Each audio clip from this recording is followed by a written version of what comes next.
Another question is, if anybody on the team ever ran into any situation with guests, if any of your Airbnb guests had any situation involving the cops or anything happening, do you guys kick them out or do you guys give them a warning?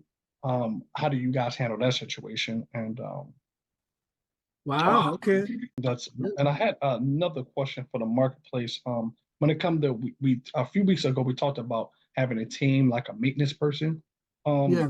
I know if you guys maintenance person come out and fix something on a property for you, if they actually come out and fix something on a property for you, and then say if they don't do the job correctly or they just don't do the job completely, do you still pay them for that time or do you just have them do the job next time, or how do you handle that type of situation? Well, that's my Okay. three questions about this. All right. Those are good questions. Paying maintenance team. Okay.